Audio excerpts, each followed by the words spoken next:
अब पाकिस्तान क्या करेगा चैंपियंस ट्रॉफी में? पाकिस्तान का कैप्टन आप किसको देख रहे हैं? के अंदर की खबरें कुछ ये भी आ रही हैं कि बाबर आजम ने बोर्ड को इस्तीफा दिया है। क्या आपको लगता है कि पाकिस्तान की टीम वास्तव में चैंपियंस ट्रॉफी तक वो टीम हो पाएगी जिसे हम जानते हैं, वो गेंदबाजी, वो धुआंधार बल्लेबाजी? क्योंकि पाकिस्तान क्रिकेट बोर्ड ने खुद ये डेवलप की है। उसकी रीजन ये है कि क्या जरूरत थी बाबर आजम को कप्तानी से हटा के शहीन को कप्तानी दे के 4-5 मैच के बाद फिर बाबर को कप्तानी देने का हो। तो अगर भारतीय टीम चैंपियंस ट्रॉफी में पाकिस्तान जाती है, क्या आपको लगता है कि क्रिकेट की बिरादरी में एक पाकिस्तान की अच्छी छवि होगी, पाकिस्तान को उसका फायदा होगा? नहीं है, जो फैंस आ रहे हैं चाहे वो भारत से हैं चाहे दुनिया के किसी भी कोने से जो फैन क्रिकेट देखने के लिए आ रहे हैं, उनकी सिक्योरिटी के लिए भी हमने पूरे इंतजाम किए हैं। पाकिस्तान को फायदा आप सब मिले कि बहुत बड़ा एक इतना बड़ा मेला आपने पिछले 2 सदियों में नहीं देखा हो जो इस चैंपियंस ट्रॉफी में पाकिस्तान में होगा। अगर आप इस स्टेडियम के अंदर टीम इंडिया मैच खेल रही हुई तो आपको बाबर आजम की जर्सी नजर नहीं आएगी, विराट कोहली की जर्सी नजर आएगी हर तरफ। ये मैं अभी से प्रेडिक्शन कर रहा हूँ। नमस्कार, मैं हूं अभिषेक त्यागी और आज हमारा जो सेशन होने वाला है ये बड़ा खास होने वाला है, क्योंकि आज हमारे मेहमान हैं शहनोज अहमद, पाकिस्तान से जुड़े हुए हैं, स्पोर्ट्स जर्नलिस्ट हैं और पाकिस्तान के क्रिकेट को बहुत करीबी से देख रहे हैं। और ये चर्चा इसलिए भी काफी अहम है क्योंकि चैंपियंस ट्रॉफी बहुत नजदीक आ गई है। भारत और पाकिस्तान की हमेशा चर्चा चैंपियंस ट्रॉफी से जोड़कर देखी जा रही है। लगातार चर्चाएं चल रही हैं कि क्या भारत पाकिस्तान जाएगा, नहीं जाएगा, क्या फैसला होगा, आईसीसी क्या फैसला करेगा, इन तमाम मुद्दों को लेकर बातचीत हो रही है। तो पीसीबी का क्या इस वक्त सोचना है, पाकिस्तान के खिलाड़ी किस तरीके की तैयारी कर रहे हैं, क्योंकि वहां पर इस वक्त वनडे कप खेला जा रहा है। शहनोज जी लगातार उसको कवर कर रहे हैं, तमाम खिलाड़ियों पर नजर भी बनाए हुए हैं। तो जानने की कोशिश करेंगे कि आखिर पाकिस्तान की रणनीति क्या होगी, किस तरीके से इस वक्त भारत के लिए रणनीति बना रहे हैं, पीसीबी क्या सोच रहा है और क्या चैंपियंस ट्रॉफी में भारत के ना जाने से पाकिस्तान को क्या फर्क पड़ेगा। शहनोज जी, सबसे पहले धन्यवाद आपका, आपने वक्त निकाला हमारे लिए। थैंक यू सो मच अभिषेक भाई, आपका बहुत शुक्रिया, आपने अपने प्लेटफॉर्म पे मौका दिया।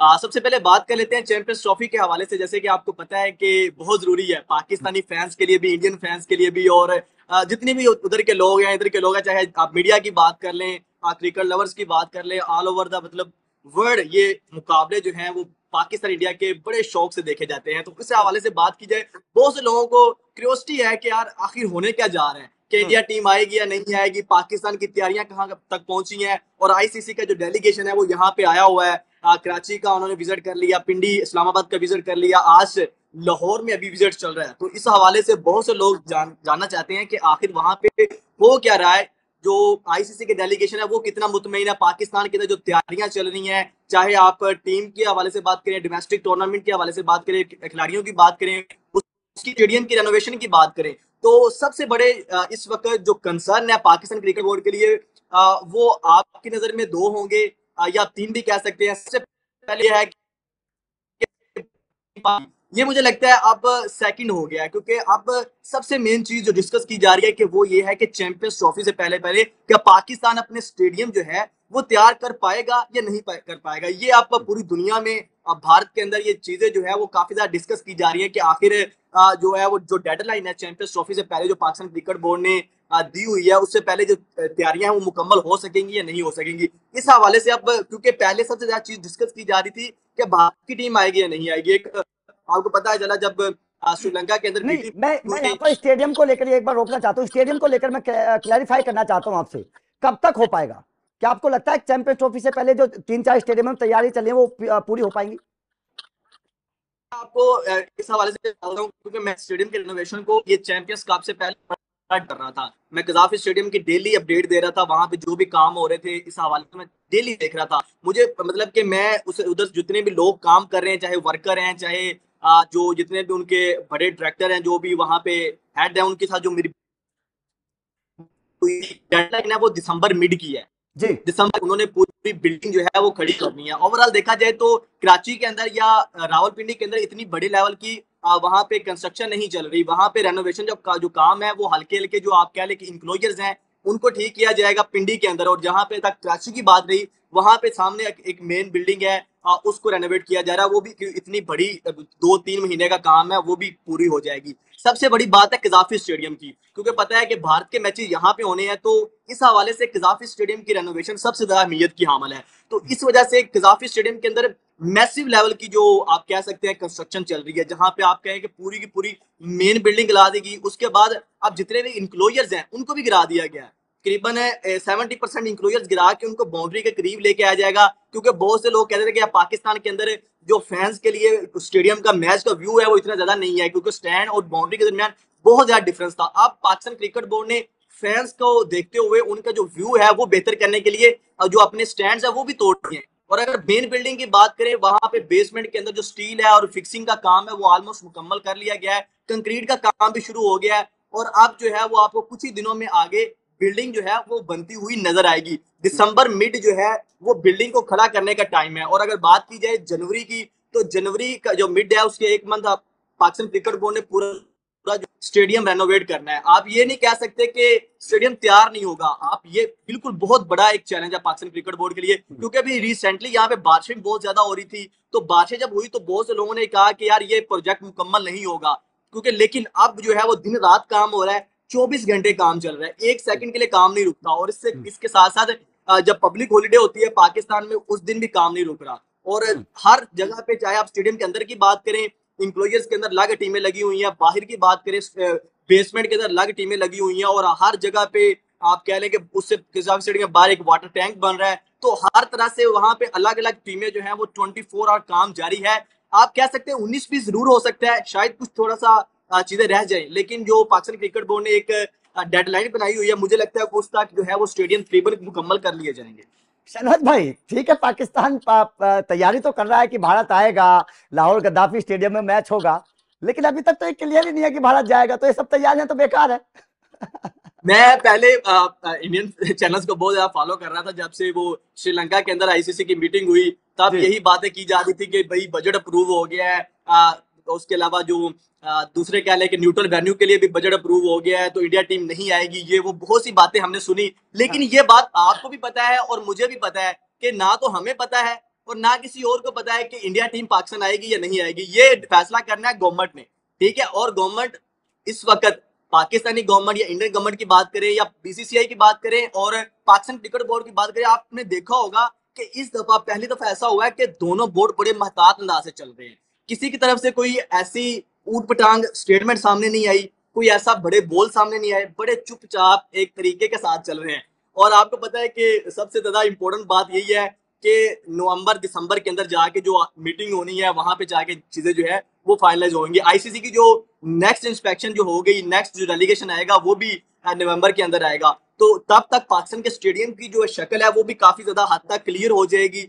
और क्योंकि दो ही कंसर्न है, अगर आप बहुत से लोग ये कह रहे हैं कि चैंपियंस ट्रॉफी यहाँ से चली जाएगी क्योंकि पाकिस्तान के तो स्टेडियम तैयार नहीं है, तो मुझे लगता है कि अगले 2-3 मंथ के अंदर जब नवंबर तक अगली आईसीसी की मीटिंग होनी है या आईसीसी का डेलीगेशन आना है, तब तक चीजें जो है वो काफी हद तक क्लियर हो जाएंगी। और यहाँ तक बात रही कि इंडिया की टीम पाकिस्तान आएगी या नहीं आएगी, तो मुझे लगता है कि ये चीजें जो है वो ना तो हमें पता है ना किसी और को पता है। आपको ये भी पता है कि बीसीसीआई के साथ भी एक गवर्नमेंट लिंक्ड है, जो जय शाह के फादर हैं वो भी गवर्नमेंट के अंदर है। इधर पाकिस्तान क्रिकेट बोर्ड की जो चेयरमैन है वो इंटीरियर मिनिस्टर भी है यहाँ पे, तो यहाँ पे भी गवर्नमेंट को सपोर्ट मिलेगी और उधर से भी सपोर्ट मिल सकती है। डिपेंड करता है कि ये दोनों बोर्ड का आपस में क्या ताल्लुकात है और आईसीसी का इसमें क्या रोल है। अब तो आईसीसी भी जय शाह ही है, तो ये डिपेंड करेगा कि जय शाह और पाकिस्तान क्रिकेट बोर्ड पाकिस्तान के अंदर चैंपियंस ट्रॉफी करवाना चाहते हैं, ये दोनों बोर्ड के दरमियान ताल्लुकात बेहतर करना चाहते हैं, क्रिकेट को आगे लेके चलना चाहते हैं या नहीं। और अगर वो दोनों बोर्ड के दरमियान में मामला तय नहीं पाते बैकडोर, तो उसके बाद जो है वो चीजें ऑटोमेटिकली जो है वो शिफ्ट कर दी जाएंगी। लेकिन मुझे लगता है कि इस दफा बर्फ पिघलेगी और इसलिए खामोशी है, खामोशी के बाद कोई बड़ा तूफान आएगा और ये अच्छा तूफान आएगा, ये क्रिकेट फैंस के लिए भी बड़ी खुशखबरी हो सकती है। सैनोज भाई, आपने बिल्कुल सही बोला कि बर्फ पिघलनी चाहिए और भारत और पाकिस्तान को खेलना चाहिए एक साथ, बिल्कुल हम भी मानते हैं। लेकिन अभी कुछ दिन पहले पाकिस्तान के पूर्व खिलाड़ियों के बयान आ रहे थे कि अगर भारत पाकिस्तान नहीं आएगा तो हम भारत नहीं जाएंगे, इस तरीके की बातें चल रही थी, भारत को पाकिस्तान आना चाहिए। तो क्या आपको लगता है कि गवर्नमेंट की तरफ से, आपकी सरकार की तरफ से या फिर पाकिस्तानी क्रिकेट बोर्ड के चीफ की तरफ से ऐसा कुछ बयान आना चाहिए? पूर्व खिलाड़ी तो अलग अलग तरीके की बातें कह रहे हैं, धमकी तक भी दे रहे हैं, चेतावनी तक दे रहे हैं।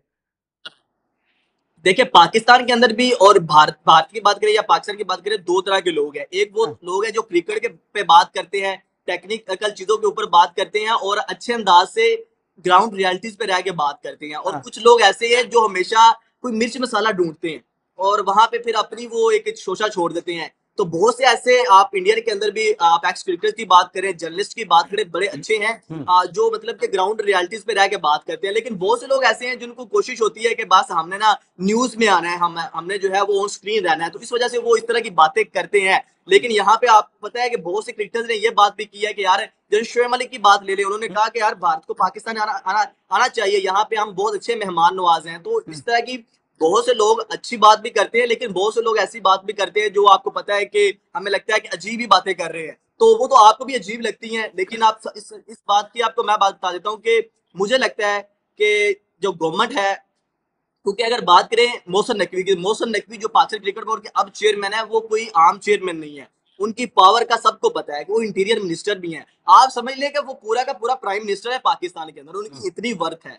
तो ये बात बड़ी अहमियत की हामिल है। और अगर इन गवर्नमेंट की तरफ से सपोर्ट उनको पूरी है, यहाँ पे जेश है, तो सबसे जरूरी बात है कि इनकी आपस में बैकडोर क्या गुफ्तगू चल रही है, क्योंकि पाकिस्तान क्रिकेट बोर्ड के चेयरमैन ने ऑलरेडी कहा हुआ है कि हमारे रास्ते चल रहे हैं। तो इसका मतलब है बातचीत हो रही है। अगर बातचीत हो रही है तो फिर डिले इसलिए किया जा रहा है कि पहले सारी की सारी चीजें जो है वो इंतजाम कर रहे हैं। पाकिस्तान क्रिकेट बोर्ड के चेयरमैन ने भी अपना पूरा का पूरा कैरियर जो है वो दाव पे लगा दिया है। पूरे के पूरे स्टेडियम जो है उन्होंने गिरा दिए हैं सिर्फ भारत के मैचेस यहाँ पे करवाने के लिए, चैंपियंस ट्रॉफी यहाँ पे करवाने के लिए। तो अगर उनको पता है कि चैंपियंस ट्रॉफी नहीं होनी, इंडिया की टीम पाकिस्तान में नहीं आएगी, तो उनको पता है कि पाकिस्तान मीडिया ने छोड़ना ही नहीं मुझे। ये आपको पता है ना इस बात का कि अगर इतने इतने बड़े दावे करके कोई भी चेयरमैन आता है, आपको पता है कोई कप्तान और चेयरमैन और पाकिस्तान के अंदर तो 2 मिनट में 2 महीने के अंदर छुट्टी हो जाती है। तो उन्होंने अपना कैरियर दाव पे लगाया है सिर्फ इसी बेस के ऊपर कि जो है वो चैंपियंस ट्रॉफी मैं यहाँ पे करवाऊंगा, भारत की टीम यहाँ पे आके खेलेगी। और अभी तो आईसीसी के चीफ ने भी कह दिया जी जो है वो तमाम की तमाम टीमें हम देख रहे हैं पाकिस्तान में जाके खेलेंगी। तो बात सिर्फ एक ही है, स्टेडियम रेनोवेट हो जाएंगे, यहाँ पे सिक्योरिटी के जितने भी इंतजाम आते हैं उनको भी क्लियर करार दे दिया गया है। आईसीसी ने जो डेलीगेशन आया हुआ है, उन्होंने जो जितने भी सिक्योरिटी के मामला आते हैं उन्होंने वो क्लियर कर दिए हैं। चाहे आप कराची की बात करें और पिंडी की बात करें, और लाहौर में तो ऑलरेडी बहुत सेव करार दिया जाता है, यहाँ पे तो ऑलरेडी आज डेलीगेशन किया हुआ है। तो यहाँ के भी जो मामला है, क्योंकि इंडिया के मैचेस यहाँ पे होंगे, यहाँ पे उससे भी ज्यादा सिक्योरिटी दी जाएगी। तो मुझे लगता है चीजें जो है वो बेहतरी की तरफ जा रही हैं। आप इससे पहले जब श्रीलंका में मीटिंग हुई थी तब चीजें इतनी क्लियर नहीं थी। अब जो है वो आहिस्ता आहिस्ता चीजें जो है वो क्लियर होती हुई नजर आ रही है। और पाकिस्तान क्रिकेट बोर्ड की तरफ से और भारत क्रिकेट बोर्ड की तरफ से जो है चीजें बड़े अच्छे तरीके से और कह रहे मुहतात अंदाज से लेके चली जाती, कोई ऐसी स्टेटमेंट नहीं दी जा रही जिससे बाद में जो है वो दोनों को शर्मिंदगी हो। नहीं, बिल्कुल सनोज भाई, आपने जो बात बोली वो बहुत अच्छी है कि पाकिस्तानी क्रिकेट बोर्ड के जो चीफ हैं उन्होंने अपना करियर दांव पे लगा रखा है। बिल्कुल आपकी बात ठीक है। और अगर कोई संकेत ना मिला होता तो शायद इतना बड़ा काम भी नहीं हुआ होता रेनोवेशन का। बिल्कुल आपकी बात से मैं सहमत हूं। लेकिन क्या आप ये बात बता सकते हैं दर्शकों को, इंडियन दर्शकों को खासतौर पर, कि पाकिस्तान ने क्या स्टेप उठाया, क्या जैसा से बातचीत हुई है, क्या आपको उसके कुछ इनपुट आपके पास हैं? देखिए, इसमें आप बात ये कह सकते हैं कि हवा में छोड़नी इसको कहते हैं। हाँ। कि आप कह लें कि मेरे पास सोर्सेज हैं, वो ये कह रहे हैं, वो ये कह रहे हैं। आप चीजों का अंदाजा लगाते हैं पाकिस्तान क्रिकेट बोर्ड की एक्टिविटीज से। हाँ। मोहसिन नकवी के क्रिकेट बोर्ड के चेयरमैन हो गए, या आपको सीईओ हो गए, या दीगर जितने भी पीसीबी के अंदर हेड हैं, आप उनकी एक्टिविटीज से, उनके जो डिसीजन हैं उनसे अंदाजा लगाते हैं कि भैया वो क्या करने जा रहे हैं, उनके जो स्टेप हैं वो किस तरह फॉरवर्ड हो रहे हैं। तो अगर आप ये कहें तो ना तो चेयरमैन मोहसिन नकवी जो है वो मीडिया पे आके ना किसी ऐसे बंदे को स्ट्रेट फॉरवर्ड बताएंगे कि भाई मेरी जेशा के साथ आज ये मुलाकात, ये बातचीत हुई है। ये कोई भी नहीं बताएगा, आपको अंडरस्टूड है, ये सबको पता है। बात होती है कि आप चीजों का अंदाजा लगाते हैं जो आपके अराउंड इर्द गिर्द जो चीजें हो रही होती हैं, और जो अभी पाकिस्तान क्रिकेट बोर्ड के अंदर चल रही हैं। मैं कज़ाफी स्टेडियम के रेनोवेशन को कवर करने गया, फिर कराची में भी देखा हमने, उसके बाद पिंडी भी गया, वहां पे भी रेनोवेशन को बहुत डीपली में देख के आया। तो जो सारी चीजें हैं वो मोहसिन नकवी जो है वो एक चीज पे कंप्रोमाइज नहीं करते। इतना बिजी बंदा है, आप हिसाब लगा ले कि पूरी पूरी आप इंटीरियर मिनिस्ट्री उनके पास है, उसके बाद 2-3 वजारतें और भी पाकिस्तान की उनके पास है, इसके अलावा क्रिकेट बोर्ड के चेयरमैन भी है। लेकिन हर वीक वो यहाँ पे विजिट करने आते हैं कज़ाफी स्टेडियम के रेनोवेशन का, ना दिन देखते हैं, कभी दिन को यहाँ पे विजिट करने आते हैं, कभी रात को विजिट करने आते हैं। और जहाँ पे मैंने रात को भी कवरेज की, दिन को भी कवरेज की, और वहां पे मैंने देखा कि भाई जितने भी जो आप कह रहे हैं सुपरवाइजर हैं, 1 मिनट सांस नहीं लेने देते जितने भी वर्कर्स हैं। कि मतलब कि हमने जो चैंपियंस ट्रॉफी से पहले मुकम्मल करना है, जो भी डेडलाइन है उसको आप देखें, चाहे स्टील फिक्सिंग की डेडलाइन थी, उसके बाद कंक्रीट की डेडलाइन थी, या जितनी भी चीजों की डेडलाइन थी, उस डेडलाइन के ऊपर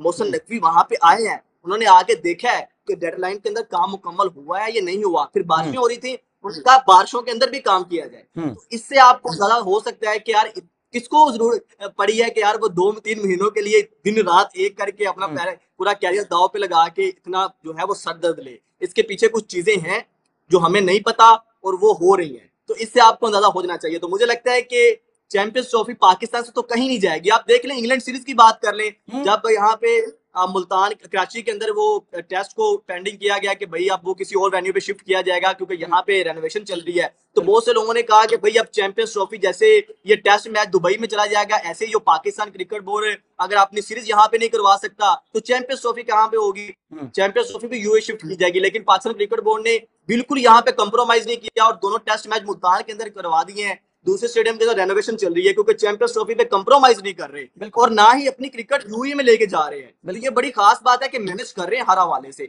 तो इससे आप अंदाजा लगा सकते हैं। देखिए बिल्कुल बहुत अच्छी बात है, पाकिस्तान की क्रिकेट में कुछ सुधार तो हो रहा है। सिक्योरिटी को लेकर सैनोज भाई सवाल खड़े होते हैं और बीसीसीआई भी लगातार सवाल खड़ा कर ही रहा है कि हम जाएं तो कैसे जाएं, सिक्योरिटी का भरोसा कैसे मिलेगा। क्या क्या क्या कह सकते हैं सिक्योरिटी को लेकर, अगर भारतीय टीम जाएगी तो पाकिस्तान बोर्ड कैसे सिक्योरिटी का हवाला देगा, कैसे सिक्योरिटी की को लेकर भरोसा दिलाएगा? सिक्योरिटी के हवाले से बात करें तो मुझे लगता है कि अब सिक्योरिटी का कोई भी बहाना कह ले या कोई भी एक्सक्यूज नहीं बनता। उसकी रीजन यह है, यहाँ पे ऑस्ट्रेलिया की टीम आगे खेल चुकी है, इंग्लैंड की टीम आगे खेल चुकी है, न्यूजीलैंड साउथ अफ्रीका बड़ी बड़ी टीमें यहाँ पे आगे खेल चुकी हैं और अभी इंग्लैंड की टीम जो है वो 2 अक्टूबर को फिर यहाँ पे आ रही है और ये मुल्तान के अंदर आके मैच खेलेगी। और मुल्तान आपको पता है कि बहुत दूर का शहर है पाकिस्तान में। अब अगर बात करें, आप पिंडी की बात करें, कराची की बात करें, इस्लामाबाद या लाहौर की बात करें, यहाँ पे सिक्योरिटी के फैसिलिटीज के इंतजाम पहले से और भी ज्यादा बेहतर है मुल्तान की जहाँ पे बात करें। लेकिन अगर इंग्लैंड की टीम मुल्तान में आगे खेल रही है, वहां पे सिक्योरिटी के मामला से जो है वो सेटिस्फाइड है क्योंकि उनके भी जो सिक्योरिटी के चीफ है वो यहाँ पे आके विजिट कर चुके हैं, सारे इंतजाम को देख चुके हैं, उसके बाद जाके उन्होंने क्लियरेंस दी है, फिर इंग्लैंड की टीम भी आई है। अभी जब आईसीसी के डेलीगेशन आया हुआ है, उनके जो सिक्योरिटी के यहाँ पे चीफ है वो भी आए हुए हैं, उन्होंने जब सिक्योरिटी के सारे मामला देखे हैं, इवन आप सिर्फ सिक्योरिटी की बात यहाँ पे ना करिए, जो फैंस की सिक्योरिटी है उसके हवाले से भी पाकिस्तान क्रिकेट बोर्ड ने बहुत मैसिव बड़ा किस्म का प्लान बनाया, वो भी आईसीसी के साथ शेयर किया।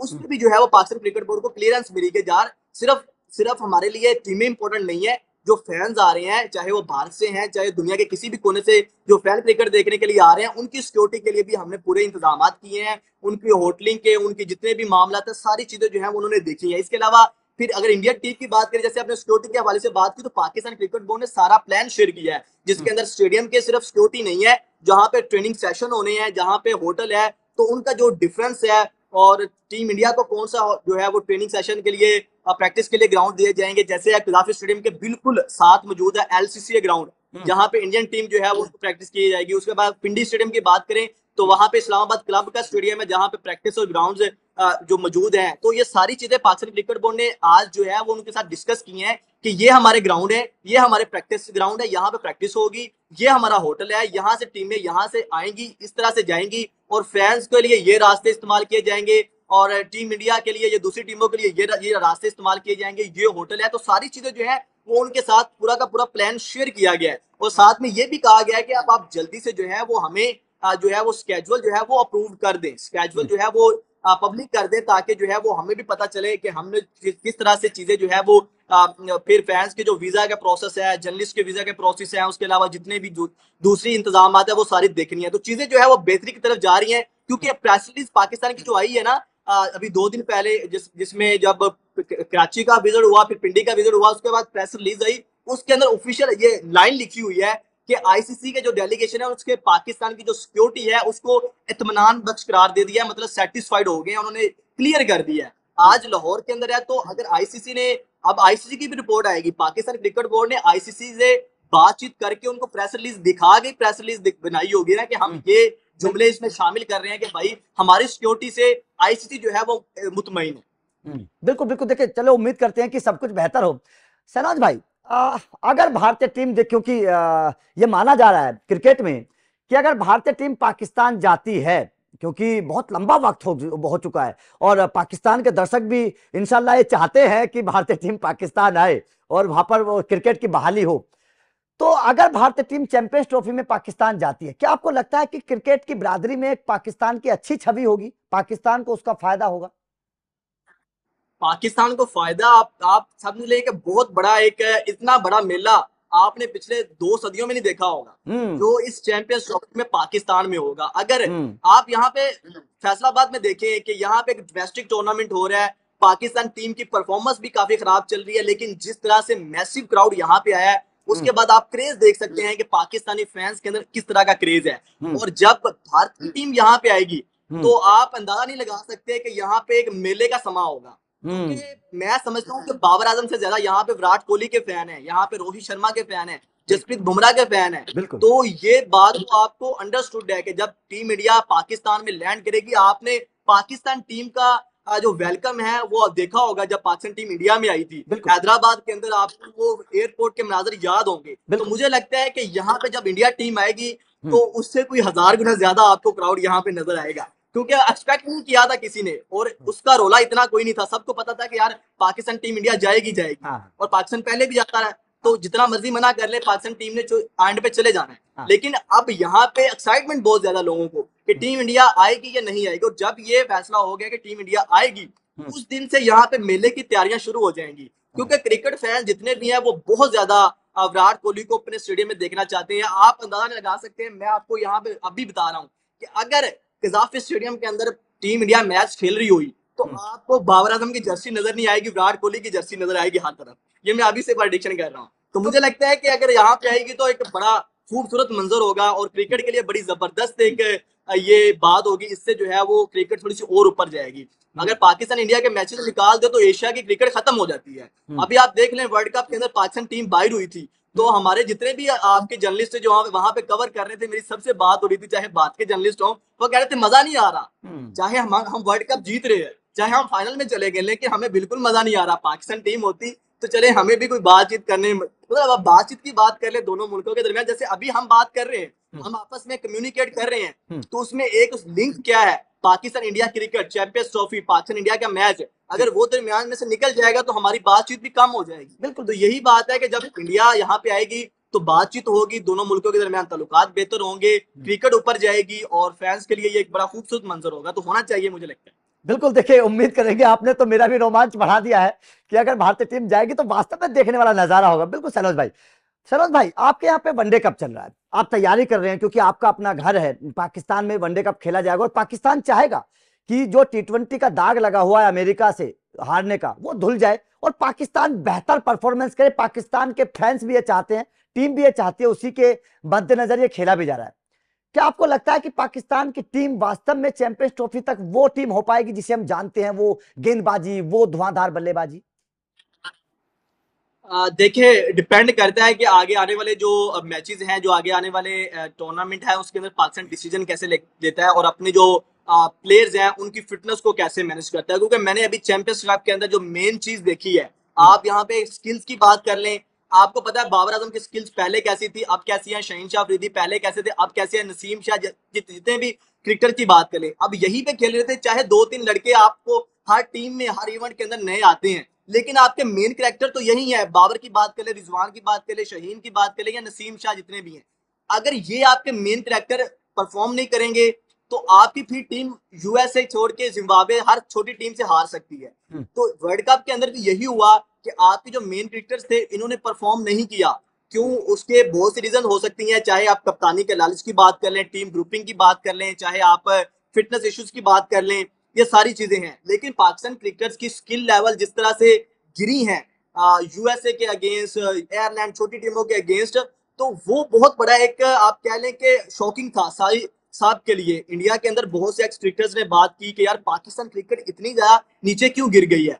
तो अब बाबर आजम तो वही बाबर आजम थे, शहीन शाह अफरीदी वही शहीन शाह अफरीदी थे। तो मुझे चैंपियंस कप के अंदर जो चीज नजर आई है वो फिटनेस था, क्योंकि यहाँ पे मैंने देखा कि जो टीमें हैं किसी भी मैच के अंदर जो है वो पीछे से खेलने वाली टीम चेस ही नहीं कर सकी। अभी तक चैंपियंस कप के अंदर 8 मैचेस हो चुके हैं और जो टॉस जीती है, जिसने टॉस जीत के पहले बैटिंग की है वही टीम जीती है, क्योंकि पीछे से 50 ओवर खेलने के बाद टीम की फिटनेस ही नहीं वो रह जाती कि वो यहाँ पे खेले। यहाँ पे शहीन शाह अफरीदी से बात हुई, उसके बाद शादाब खान से बात हुई, उनसे पूछा गया कि बाकी जो पीछे वाली टीम है सेकंड इनिंग्स में क्यों चेस नहीं कर पा रही, तो उन्होंने कहा फिटनेस इश्यूज, गर्मी इतनी है, प्लेयर थक जाते हैं। तो ये चैंपियंस ट्रॉफी भी और ही फॉर्मेट है, ये चीज आपको इस चीज को माइंड में रखना है। तो यहाँ पे फिटनेस बड़ी जरूरी होगी। तो जो टीम फिटनेस मुझे लगता है कि फिटनेस में ज्यादा बीट करेगी किसी भी टीम को, उसके चांसेस ज्यादा है। तो पाकिस्तान टीम को अगर यहाँ पे ये नहीं देखना कि भाई ये हमारा होम ग्राउंड है, यहाँ पे हम जीत सकेंगे, नहीं, यहाँ पे हमें इंग्लैंड हरा के गई, ऑस्ट्रेलिया हरा के गई, अब बांग्लादेश भी हरा के चली गई है। वजह क्या है कि हमारी बॉलरों की जो फिटनेस नहीं है, हमारे प्लेयर्स की वो फिटनेस नहीं है। तो सबसे पहले देखना ये होगा कि अब जो गैरी क्रिस्टन आए हैं वो पाकिस्तान क्रिकेट टीम की फिटनेस पे किस तरह से काम करते हैं। कि उन्होंने खुद कमेंट्री के अंदर चैंपियंस कप के अंदर कहा कि शाहीन शाह अफरीदी, मैं हैरान हुआ, उन्होंने दुनिया के किसी भी बॉलर से ज्यादा 3 गुना ज्यादा बॉलिंग की है, 3 गुना ज्यादा ओवर करवाए हैं पिछले 1 साल के अंदर अंदर। तो इस चीज का अंदाजा लगा लें कि उनको इस चीजों का पता है। अब वो देख रहे हैं कि पाकिस्तान टीम की जो खामियां हैं उसको कैसे बेहतर किया जाए, टीम की जो फिटनेस है उसको कैसे बेहतर किया जाए। और फिर आपको एक नए एक दो क्रिकेटर, यहाँ पे उन्होंने कहा कि चैंपियंस कप के अंदर हम एक दो कुछ नए क्रिकेटर, नया टैलेंट लेके आएंगे। अरफान न्याजी ने रात को देखा और उन्होंने कितने अच्छे स्ट्राइक रेट के साथ, ऑलमोस्ट 100 के स्ट्राइक रेट के साथ उन्होंने 100 यहाँ पे किया। इससे पहले भी उन्होंने अच्छी इनिंग्स खेली। तो एक दो यहाँ से आपको क्रिकेटर भी अच्छे मिलेंगे यहाँ पे। फिर मुझे लगता है कि पाकिस्तान क्रिकेट बोर्ड ये चाह रहा है कि जो टीम के अंदर खामियां हैं उनको बेहतर करके लेके आ जाए। लेकिन ये डिपेंड करता है, अब इंग्लैंड सीरीज आ रही है, वहां पे देखेंगे कि क्या इंप्रूवमेंट आई है पिछली सीरीज से, क्या गलतियां हैं जिसको सीख के अब आगे चलेंगे। नहीं, आपने फिटनेस की बात करी और अभी बोल रहे हैं कि अभी कुछ खिलाड़ियों के फिटनेस इशू हैं, तो चैंपियंस ट्रॉफी तक क्या आपको लगता है कि वो इशू खत्म हो जाएंगे? और ये फिटनेस इशू आ क्यों रहे हैं पाकिस्तान में, शहनाज भाई? तो आपको भी पता है क्यों आ रहे हैं। विराट कोहली की बात करें, रोहित शर्मा, जसप्रीत बुमराह की बात करें, जब बांग्लादेश का टूर आएगा, जिम्बाब्वे का टूर आएगा, अफगानिस्तान का टूर आएगा, ये खिलाड़ी नहीं जाते, हाँ। इस बात का आपको पता है। लेकिन पाकिस्तान के जितने भी क्रिकेटर्स हैं, चाहे शाहीन शाह अफरीदी की बात करें, बाबर आजम, रिजवान, ये नहीं बैठते। चाहे आप जिम्बाब्वे हो, नेपाल हो, कोई भी टीम हो, श्रीलंका हो, बांग्लादेश हो, अफगानिस्तान की टीम अब छोटी टीम नहीं रही। तो अब हमें तो वो खतरा है ना। टीम इंडिया ने अपना बैंक स्ट्रेंथ इतनी जो है वो डेवलप कर ली है। तो उनको पता है कि भाई हमारा जो जस्टिस सवाल है, चाहे शुभमन गिल है, जो हमारे जो नए क्रिकेटर हैं, हमको उनको भेजेंगे, वो भी उसी लेवल की क्रिकेट खेलेंगे, ठीक है। लेकिन पाकिस्तान के पास आपको पता है कि बेंच स्ट्रेंथ नहीं है। ये पाकिस्तान क्रिकेट बोर्ड के चेयरमैन खुद प्रेस कॉन्फ्रेंस में कह चुके हैं कि हमने सर्जरी करनी थी, जब हमने देखा कि हम सर्जरी करने लगे हैं और हमारे पास बैकअप पे कोई ऑप्शन ही नहीं है कि हम बाबर, रिजवान, शहीन की जगह पे खिलाएं किसको। तो ये सबसे खास बात है कि हमारे पास ये चैंपियंस कप करवाया इसीलिए जा रहा है ताकि सीनियर क्रिकेट के साथ जो आपके डोमेस्टिक के क्रिकेटर्स हैं, अंडर 19 के क्रिकेटर्स हैं, उनको एक चैंपियंस कप ये मिक्स करके खिलाया जाए और देखा जाए कि यार इनको कम्पीट कौन करता है, कौन सा बैक के जो दरवाजा खटखटा है, कौन सा क्रिकेटर है। तो इस वजह से अब आपको देखें तो पाकिस्तान क्रिकेटर, आपने सवाल किया कि वो क्यों नहीं, मतलब कि उनकी फिटनेस बेहतर हो रही है, तो उसमें ये है कि यार ये मुसलसल क्रिकेट खेलते हैं, इनसिक्योरिटी है कि हम बाइट बैठेंगे, हमारी जगह कोई और ले जाएगा। इंडिया के अंदर क्या होता है, अगर शुभमन गिल है, ये जसवी जसवाल है, वो एक इनिंग्स के अंदर आकर 100 कर देगा ना, तो अगले मैच के अंदर विराट कोहली खेलेंगे। जब इंग्लैंड के अगेंस्ट सीरीज आएगी, ऑस्ट्रेलिया के अगेंस्ट सीरीज आएगी, उनको इनसिक्योरिटी नहीं है। उनको पता है कि यार हम ये छोटी सीरीज छोड़ी है, हम ऑस्ट्रेलिया में खेलेंगे, हम इंग्लैंड में जाके खेलेंगे, हमारी जगह फिक्स है। लेकिन पाकिस्तान में ऐसा कुछ नहीं होता। यहाँ पे 2 महीने बाद आपको पता है कि सिलेक्शन कमेटी चेंज हो जाती है, क्रिकेट बोर्ड का सेटअप चेंज हो जाता है। तो इस वजह से खिलाड़ियों को इनसिक्योरिटी होती है ना कि यार कोई अगला सिलेक्शन कमेटी आएगी, वो किसी और को ले आएगी। तो कम्युनिकेशन नहीं है सिलेक्शन कमेटी के दरमियान, क्रिकेटर्स के दरमियान और बोर्ड के दरमियान एक बहुत बड़ा गैप था, जिसको आप फिल करने के लिए 5 मेंटोर्स लेके आए हैं, एक नई टीमें बनाई हैं। तो अब उम्मीद तो यही की जा रही है कि जो नया सेटअप लेके आए हैं इससे कुछ बेहतरी आएगी। देखिए, बिल्कुल बेहतर हो, क्योंकि पाकिस्तान के क्रिकेट को हम जानते जो है शहनोज भाई, अब से 5-6 साल पहले जो पाकिस्तान की टीम हुआ करती थी, वो टीम अब नजर नहीं आ रही है। ना तो वो कॉन्फिडेंस मैदान पर नजर आता है, ना ही वो परफॉर्मेंस मैदान पर नजर आता है, और उसके पीछे की कई सारी वजह है। शहनोज भाई, मैं जानना चाहता हूं कि पाकिस्तानी टीम में जो T20 विश्व कप के दौरान कई सारी खबरें सामने आई कि बाबर आजम और शाहीन शाह अफरीदी बातचीत नहीं कर रहे थे, दोनों के बीच में बहुत ज्यादा बात बढ़ गई थी, बहुत ज्यादा तल्ख लहजे में भी बात हुई थी। इसका सच क्या है? क्या वास्तव में सच है? आप जो चीजें वहां निकल के आई कि दोनों क्रिकेटर्स के दरमियान कुछ इख्तलाफात हैं, वो इख्तलाफात तो थे, अब भी हैं, पहले भी थे, और ये बहुत अरसे से चलते आ रहे हैं। इसको हम भी हाईलाइट कर रहे थे, बहुत से मीडिया हाउसेज, बहुत से लोग इसको हाईलाइट कर रहे थे। लेकिन चीजें जिस तरह से प्रेजेंट की जा रही थी, मेरे ख्याल में उस तरह से नहीं था। ऐसा नहीं है कि किसी ने जो है वो किसी के गलमे से पकड़ लिया, किसी को मुक्का करवा दिया, ये हो गया वो हो गया, ऐसा कुछ नहीं था। हाँ, दरमियान में कुछ इनसिक्योरिटीज इस वजह से थी क्योंकि पाकिस्तान क्रिकेट बोर्ड ने खुद ये इख्तलाफात डेवलप किए हैं। उसकी रीजन ये है कि क्या जरूरत थी बाबर आजम को कप्तानी से हटा के शहीन को कप्तानी दे के 4-5 मैच बाद फिर बाबर को कप्तानी देने का। इससे सेल्फ रिस्पेक्ट अगले क्रिकेटर की भी जो है वो डैमेज होती है। शहीन शाह अफरीदी आपको पता है बड़े कद के क्रिकेटर है, बाबर आजम भी बड़े कद के क्रिकेटर्स हैं, तो अगर आप किसी को इस तरह से कप्तानी लेके दूसरे को कप्तानी देंगे तो दोनों सुपरस्टार हैं, लेकिन जब आप उनके दरमियान में फर्क करने लग जाएंगे, उनको फेवर देने लग जाएंगे, तो फिर दूसरे के क्रिकेटर के दरमियान में तो ये उसके माइंड में ये बातें आएंगी, तो उससे जो है वो काफी ज्यादा चीजें जो है वो, अब यही क्रिकेटर थे एक दूसरे के लिए जान देने की बातें करते थे। आप थोड़ा सा पीछे चले जाएं, जब बाबर आजम को कप्तानी से रिमूव करने की बातें की गई नजम सेठी ने, तो इन्होंने ट्रेंड चला दिया कि सोचना भी मना है कि अगर बाबर आजम को कप्तानी से हटाया, अब बाबर आजम, शहीन, रिजवान, शदाब खान, फखर जमान, ये हसन अली, ये सारे इनको दोस्ती यारी वाली टीम कहा जाता था, ये क्योंकि ये सारे जो है वो आपस में बड़े जेल क्रिकेटर थे। परफॉर्मेंस आना ना आना वो अलग बात है, लेकिन टीम के अंदर एक यूनिटी थी, टीम के अंदर एक जज्बा था, हमें लड़ती हुई मैदान के अंदर नजर आती थी। आप 2021 का वर्ल्ड कप का मैच उठा के देख लें, वहां पे टीम देख लें जब रमीज अजा चेयरमैन थे, उसके बाद अभी वाली टीम देख लें, आपको एक बिखरी हुई टीम नजर आ रही है। बिखरी हुई टीम नजर क्यों आ रही है? क्योंकि पाकिस्तान क्रिकेट बोर्ड ने खुद इसके अंदर बहुत सी चीजें जो है वो शामिल कर दी, इन प्लेयर्स के दरमियान इख्तलाफात जमा कर दिए। उसकी जो मैं आपको अंदर की बात बताऊं तो पाकिस्तान क्रिकेट बोर्ड ने ये भी समझा कि ये जो क्रिकेट बोर्ड के प्लेयर्स के दरमियान है बहुत ज्यादा यूनिटी है, ये हमारे बोर्ड पे हैवी हो रही है, क्योंकि इन्होंने अपनी डिमांड रखनी शुरू कर दी, सैलरीज के हवाले से, बहुत सी ऐसी चीजों के हवाले से अपनी मनमानियां शुरू कर दी ना, कि हमारा एक गठजोड़ है तो हमें जो है वो ये चीजें प्रोवाइड की जाए, हमें ये सैलरी दी जाए, हमें ये बेनिफिट दिए जाए, हमें बोर्ड के अर्निंग के अंदर से ये हिस्सा दिया जाए। तो इस तरह की भी खबरें निकल के सामने आई, तो इस वजह से बोर्ड ने ये सोचा कि ये जो यूनिटी है ये हमारे ऊपर हैवी होना शुरू हो गई है, तो क्यों ना इसको तोड़ने के लिए अब ये काम किया जाए। तो बहुत से अंदर की खबर ये भी है कि इस ग्रुप को तोड़ने के लिए बाबर को कप्तानी से रिमूव करके शहीन को एक दफा कप्तानी दी गई, फिर बाबर को शहीन से कप्तानी लेके दोबारा बाबर को दे दी गई, तो अगर इख्तलाफात भी आ गए, वो यूनिटी भी टूट गई और बोर्ड जो है वो सेव हैंड वो अब खेल गया। नहीं, ये तो अगर बोर्ड ऐसा काम कर रहा है सनोज भाई, ये तो बहुत गलत बात है।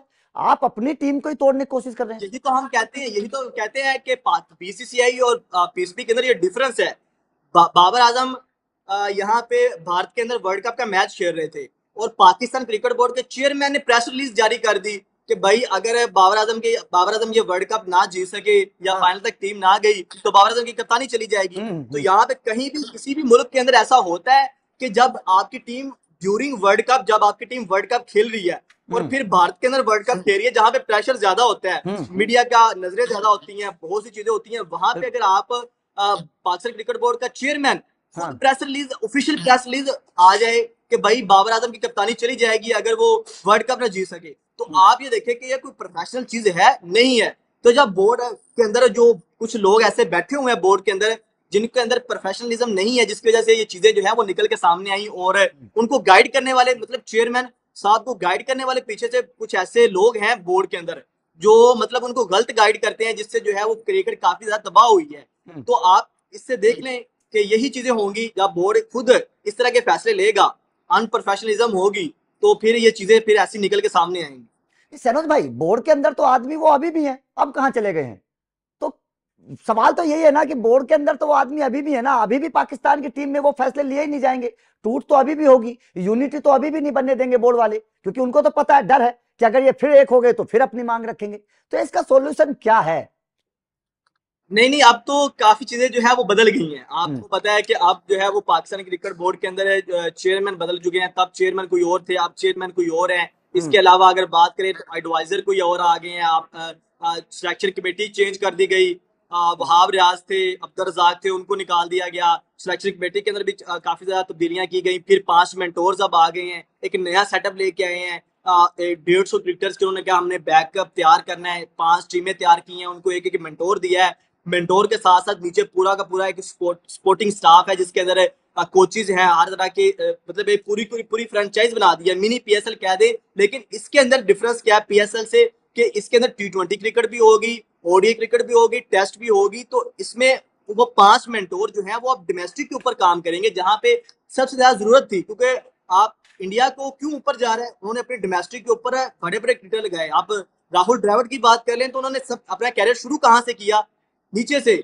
तो ये चीज की कमी थी कि हमारे सुपरस्टार जो हमारे बड़े बड़े कद के क्रिकेटर्स हैं, वकार यूनुस की बात कर लें, आप बिस्वा की बात कर लें, जितने भी यूनुस खान, जितने भी बड़े क्रिकेटर्स हैं, वो डोमेस्टिक के अंदर आगे क्यों नहीं कोचिंग करते। तो अब वो चीज चेंज की गई है कि उन मेंटोर्स को लगाया गया है कि वो यहाँ पे काम करे डोमेस्टिक के अंदर, जो आपके यंग क्रिकेटर्स है इनके ऊपर काम करे, ताकि हमारे पास बैकअप आए और जो है वो हमें ये जो एक गठजोड़ है, ये जो आपके पास एक क्रिकेटर्स खेल रहे हैं, इनकी फिटनेस क्यों इशू बनते हैं कि ये मुसलसल खेलते जा रहे हैं, हमारे पास बैकअप नहीं है। तो बैकअप हो, हम जो है वो दूसरे क्रिकेटर्स को भी शामिल करें और इनको भी रेस्ट दें, ताकि हमारी टीम जो है वो, उन्होंने कहा है, खुद उन्होंने कहा है कि इंडिया ऑस्ट्रेलिया के तर्ज पे हम लेके जा रहे हैं, बैकअप तैयार करेंगे अपनी टीम का, तो जो है वो अब चीजें पहले जैसी नहीं है, बेहतर होंगी।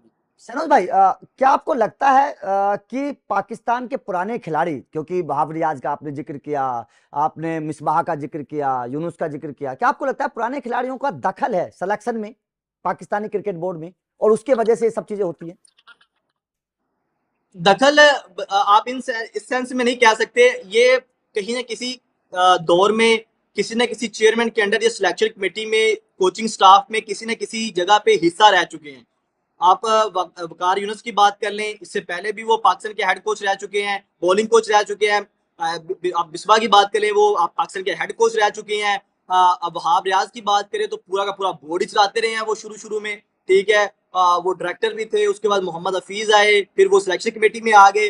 तो आप ये कह सकते हैं कि कहीं ना कहीं हमने ज्यादती की है उन क्रिकेटर्स के साथ भी और इनके खुद के साथ भी, कि भाई वो ओहदे के साथ हमने ज्यादती की है कि भाई ये बंदा इस ओहदे के लिए राइट भी था या नहीं। जैसे हमने वहाब रियाज को चीफ सेलेक्टर बना दिया, अब उसका क्राइटेरिया आप देखें, कुछ नहीं बनता यार। कोई मतलब एक बंदा जो वर्ल्ड कप खेलने की डिमांड कर रहा है और एक महीने बाद वो सिलेक्शन कमेटी का चेयरमैन बन जाता है, तो आपके समझ में आ रही है ये बात? नहीं आएगी। तो हमारे कुछ फैसले इस तरह से थे जो हमने गलत किए। आपने बात की कि इनका दखल है, दखल इसमें है कि ये बोर्ड के अंदर ये किसी ना किसी ओहदे पे आते हैं, और जब जब टीवी पे बैठ के जो बातें करते हैं, जिस क्रिकेटर की बात करते हैं, जिस टैलेंट की बात करते हैं, जिस प्लान की बात करते हैं, जब ये बोर्ड के अंदर आते हैं ये बिल्कुल बदल जाते हैं, इनकी स्ट्रेटजी बदल जाती है, ये यसमैन बन जाते हैं।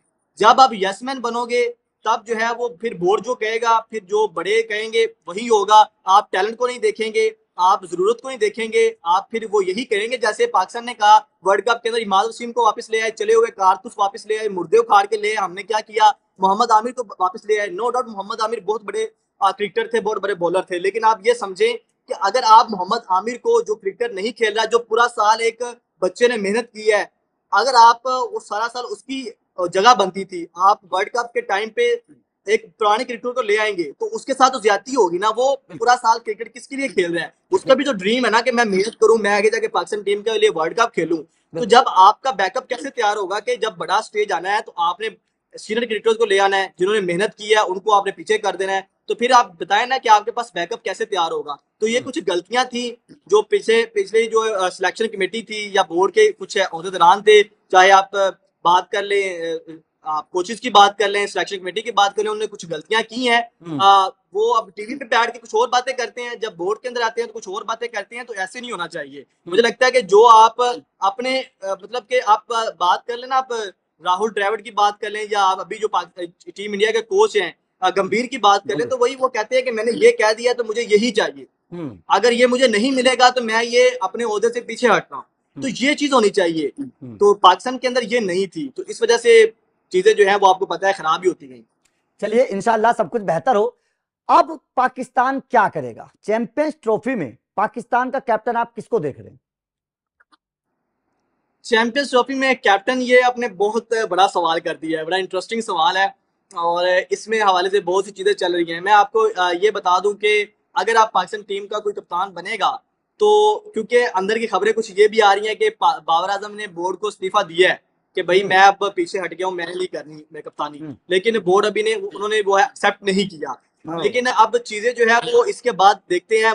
मोहम्मद रिजवान एक ऑप्शन है, आपको पता है कि मोहम्मद रिजवान काफी अरसे से जो है वो सबसे बेस्ट ऑप्शन है कप्तानी के लिए, लेकिन मुझे लगता है कि अभी तक उनको पीछे किया जा रहा है, उनको आगे लेके नहीं आया जा रहा। बोर्ड के अंदर पता नहीं कौन से ऐसे लोग हैं जो उनसे पता नहीं क्यों जलते हैं, या उनसे हैं कि अगर ये बंदा अंदर आ गया तो ये हमारी सुनेगा नहीं। बाबर आजम की बात कर ले तो आप खुद जानते हैं कि बाबर आजम के बारे में ये आप पता है कि बाबर आजम को ये कह दिया कि भाई, ये बाबर आजम ने कहना है कि मुझे यार ये यारी दोस्ती वाले 3-4 क्रिकेटर चाहिए, बोर्ड ने कहना है, सिलेक्शन कमेटी ने कहना है ये 2-2 क्रिकेटर हमारे शामिल कर लो तो एक टीम बन जाती है। जब आप मोहम्मद रिजवान की बात करेंगे तो वो नहीं कहेगा, वो अपनी मेरिट पे टीम लेके आएगा, वो किसी का डिसीजन भी नहीं सुनेगा, वो स्टेडियम के अंदर ग्राउंड के अंदर अपनी अपनी बात करेगा। ठीक है, वो अपनी मर्जी की टीम खिलाएगा, वो किसी की नहीं सुनता। तो इसी वजह से मोहम्मद रिजवान को हमेशा पीछे किया जाता है कि अगर मोहम्मद रिजवान को कप्तान बना दिया गया तो ये फिर हमारी यारी दोस्ती वाले, हमारी पर्ची प्लेयर टीम के अंदर नहीं आ सकेंगे। तो मेन जो पर्ची वाले जो सिस्टम है ना, उसको रखने के लिए ऐसा कप्तान आगे रखा जाता है जो पर्ची को एक्सेप्ट करे। जो पर्ची को एक्सेप्ट नहीं किया जाता उस कप्तान को पीछे किया जाता है। तो मोहम्मद रिजवान एक बेस्ट ऑप्शन थे, अब भी हैं, और अगर चैंपियंस ट्रॉफी के अंदर आपको बेहतर रिजल्ट चाहिए तो मोहम्मद रिजवान को कप्तान बनाना चाहिए मुझे लगता है। लेकिन मुझे नहीं लगता कि बाबर और रिजवान के अलावा कोई स्टेप और लिया जाएगा, क्योंकि आपको पता है कि पाकिस्तान के अंदर मैचेस हैं और यहाँ पे प्रेशर होगा, बड़ा इवेंट है, बड़ा टूर्नामेंट है, और यहाँ पे किसी यंगस्टर को कप्तान नहीं बनाया जाएगा। ये अंडरस्टूड बात है, ये मैं अभी बाबर है या रिजवान है, इनके अलावा कोई और ऑप्शन नजर नहीं आ रही। और बाबर को ही कप्तान रखा जाएगा चैंपियंस ट्रॉफी के लिए। लेकिन शर्त यह है कि अगर बाबर आजम कप्तानी करना चाहें, अगर बाबर आजम ने कहा कि मैं कप्तानी करना चाहता हूं, तो फिर वही कंटिन्यू करेंगे चैंपियंस ट्रॉफी तक, क्योंकि पाकिस्तान क्रिकेट बोर्ड के चेयरमैन मोहसिन नकवी बताते खुद कह चुके हैं कि मैंने बाबर आजम को जो कप्तान बनाया है वो चैंपियंस ट्रॉफी तक बनाया है। तो अब चैंपियंस ट्रॉफी तक तो वही रहेंगे। एक एक शर्त यह है कि बाबर आजम खुद कह देते हैं कि भाई मैंने करनी ही नहीं, तो फिर वो रिजवान पे ऊपर आ जाएगी। लेकिन अभी तक जो है यही है कि कंटिन्यू करेंगे बाबर आजम ही ओडीआई के अंदर चैंपियंस ट्रॉफी तक। चैंपियंस ट्रॉफी के बाद जो है वो कप्तानी का जो ताज है वो किसके सर जाता है ये बाद पता चलेगा। चलिए चलते चलते आखिरी सवाल आपसे ले लेता हूँ। कप्तान तो आप बाबर को बनवा रहे हैं, बल्लेबाजी कैसे करनी सीखेंगे? कैसे, मतलब वनडे और टी20 में क्यों इतना बेकार खेलते, स्ट्राइक रेट इतना बेकार क्यों रहता है बाबर का? आप तो मिले होंगे, पूछा करो कभी शहनोज भाई। देखिए, आपने जो बात की ना कि उनको बल्लेबाजी कब आएगी, तो मैं आपको ये बताना चाहता हूँ कि वो नंबर 1 बैट्समैन है। हाँ, आपको पता है कि पाकिस्तान के बेहतरीन बल्लेबाज हैं। चाहे दुनिया के अंदर बात की जाए तो दुनिया के अंदर भी जो है वो उनको हाईली रेट किया जाता है। आप टेस्ट की बात करें, वनडे की बात करें, टी20 की बात करें, तो वो जो है वो पाकिस्तान के बेस्ट, बल्कि दुनिया के बेस्ट बल्लेबाज हैं। जो बात आपने की स्ट्राइक रेट की, उस पर मेरे भी कंसर्न है, आपके भी हैं, और भी बहुत से लोगों के है कि उनको अपना स्ट्राइक रेट थोड़ा सा और बेहतर करने की जरूरत है। लेकिन बेहतर करने की जरूरत इस सेंस में आप कह सकते हैं, आप विराट कोहली जब खेलते हैं तो एक डिफरेंस है कि विराट कोहली फिनिश करके जाते हैं, लेकिन जब विराट कोहली स्टार्ट करते हैं, स्टार्ट में उनका स्ट्राइक रेट भी इतना ही होता है जैसे बाबर का होता है। या आप उठा के देख लें, स्टार्ट में विराट कोहली भी थोड़ा सा टाइम लेते हैं, इनिंग्स को डेवलप करते हैं, बाबर आजम भी थोड़ा सा टाइम लेते हैं, इनिंग्स को डेवलप करते हैं, और एंड पे जाके डिफरेंस एक आ जाता है कि विराट कोहली के पास बड़े शॉट्स हैं, वो एंड पे जाके मैच को फिनिश करके आते हैं, प्रेशर सिचुएशन के अंदर बेहतर खेलते हैं। लेकिन बाबर आजम जो है वो एंड पे उस तरह से फिनिश नहीं कर पाते, उनके अंदर ये खामी है। और मुझे लगता है यही खामी विराट कोहली और बाबर आजम का डिफरेंस बताती है। इसके अलावा इनमें बड़े कद के क्रिकेटर्स हैं दोनों, लेकिन अगर डिफरेंस की बात करें तो यही डिफरेंस है विराट कोहली में और बाबर आजम में। और जहां स्ट्राइक रेट की बात रहे तो मुझे लगता है कि ओडी फॉर्मेट के अंदर या व्हाइट बॉल के अंदर बाबर आजम को अपना स्ट्राइक रेट बेहतर करने की जरूरत है। लेकिन वो स्ट्राइक रेट बेहतर इसी सूरत में हो सकता है जब बाबर आजम को पता हो कि मेरे बैकअप पे कोई बंदा बैठा हुआ है, कोई मेरे बैकअप पे कोई ऐसा क्रिकेटर बैठा हुआ है, कोई ऐसा हार्दिक पांड्या बैठा हुआ है, कि भाई कोई ऐसा और क्रिकेटर जडेजा बैठा है जो आएगा तेज स्ट्राइक रेट के साथ खेलेगा। हमारे पास पीछे क्या होता है कि बाबर आजम आउट हुए तो टीम जो है वो 100 भी नहीं बना पाती। बाबर और रिजवान के अलावा आप देख लें, जब भी टीम जो है वो स्ट्रगल करती है, टीम हारती है, जब भी बाबर आजम और मोहम्मद रिजवान आउट हुए उसके बाद हमारे क्रिकेटर ऐसे हैं ही नहीं जो मैच को आगे लेके चले जाएं, जो फिनिश कर सके। बाबर आजम चाहे स्लो खेलते हैं, मोहम्मद रिजवान चाहे स्लो खेलते हैं, लेकिन आप देख लें 200 तक उन्होंने टी20 के अंदर चेस किया हुआ है। ठीक है, 200 की पार्टनरशिप लगाई हुई है उन्होंने। ये आप इस चीज का अंदाजा लगाए ना, तो डिफरेंस क्या है? डिफरेंस ये है कि हमारे पास बैकअप में टी20 के अंदर कोई हाई स्ट्राइक रेट के साथ खेलने वाला नहीं है। तो जब तक आपका वो नहीं आएगा तो सारा का सारा मलबा बाबर आजम के ऊपर आता है। अदरवाइज बाबर आजम ना तो इतना कोई स्लो खेलते हैं, ना ही इतने बुरे क्रिकेटर्स हैं, बहुत बड़े क्रिकेटर्स हैं, बड़ा जबरदस्त खिलाड़ी हैं, लेकिन बैकअप भी तो कोई चाहिए ना उनको। उनको कोई बैकअप चाहिए, उनको कोई चाहिए कि भाई मैं अगर खुल के खेलता हूँ ना तो पीछे से ये बंदा है, ये है, जब आएगा तो वो अच्छा खेलेगा, टीम को मतलब कि उन पे इत्मीनान कर सकती है। लेकिन बाबर आजम को पता होता है कि भाई मुझे ही लेके चलना है एंड तक, मैं अगर अभी आउट हो गया, मैंने रिस्की शॉट्स लिए, तो उसके बाद टीम तो जो है वो 100 भी नहीं बना सकेगी। तो ये चीजें हैं, सारा का सारा बोझ बाबर आजम के ऊपर है। तो मुझे लगता है जब कोई ऐसे क्रिकेटर्स शामिल होंगे टीम के अंदर जिसको हमें इत्मीनान होगा कि यार बाबर के बाद भी कोई एक बाबर नंबर 2 है, कि जब बाबर आजम आउट होगा तो भाई ये पीछे से कुछ कर सकेगा, तो तब बाबर आजम खुल के खेलेंगे। बाबर आजम बड़े शॉट्स लगाते रहे हैं, बड़े स्ट्राइक रेट्स के साथ खेलते भी रहे हैं, लेकिन एक डिफरेंस है जो मैंने आपको बता दिया है। बाकी बाबर आजम जो है वो हमारी शान है भाई। चलिए, उम्मीद करेंगे चैंपियंस ट्रॉफी में बाबर आजम कप्तान भी हो और बढ़िया परफॉर्मेंस भी करें, यही उम्मीद करेंगे। थैंक यू सनोज भाई, आप हमारे साथ जुड़े। और कुछ चैंपियंस ट्रॉफी से पहले कोई खबर आती रहे तो बता दिया करना, हम आपके साथ जुड़ते रहेंगे, बाकी आगे भी लगातार। इंशाल्लाह बातचीत होती रहेगी आपके साथ। बहुत बहुत अच्छा लगा, बहुत अच्छा लगा। अपना बहुत ज्यादा ख्याल रखिएगा और सबको बहुत ज्यादा सलाम और सब खुश रहें। Thank you so much. Thank you sir, thank you.